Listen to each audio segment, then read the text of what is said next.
Selain minyak goreng kemasan, masyarakat Gunung Kidul kini dihadapkan dengan mahalnya harga kedelai impor.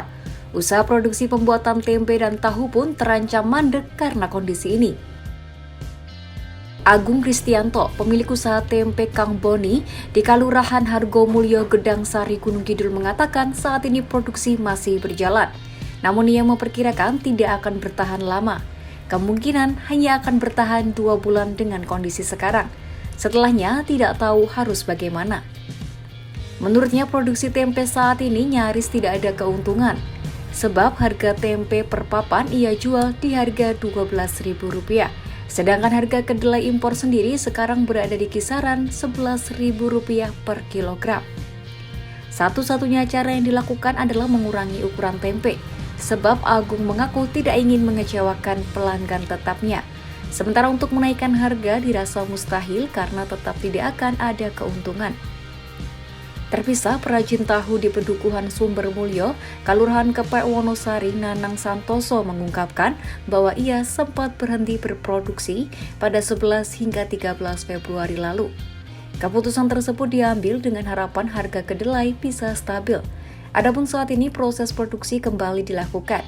Namun karena harga kedelai impor masih tinggi, maka konsekuensinya harga tahu yang dibuat juga ikut naik dengan selisih Rp5.000 hingga Rp10.000 dari harga sebelumnya.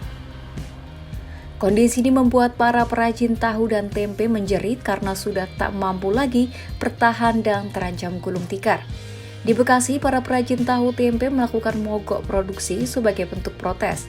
Sedulur Perajin Tahu Indonesia, Koordinasi Wilayah Kota Bekasi, Sugeng menyatakan mogok produksi akan dilakukan hingga Rabu 23 Februari.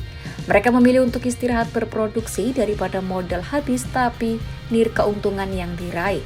Mogok produksi sampai Rabu juga dilakukan oleh Paguyuban Dadi Rukun.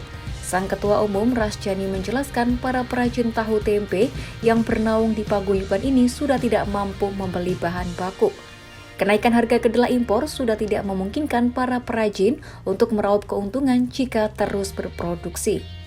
Kenaikan harga kacang kedelai impor ini semakin menambah tekanan ekonomi bagi para perajin tempe dan tahu yang selama ini sudah kesulitan karena dihantam pandemi COVID-19. Sayangnya, alih-alih memberi subsidi guna membantu para pelaku ekonomi kecil ini, pemerintah justru terkesan membiarkan harga kedelai naik tajam. Rasjani meminta pemerintah turun tangan untuk mengendalikan harga kedelai impor. Pemerintah tidak bisa lagi tutup mata dengan nasib mereka.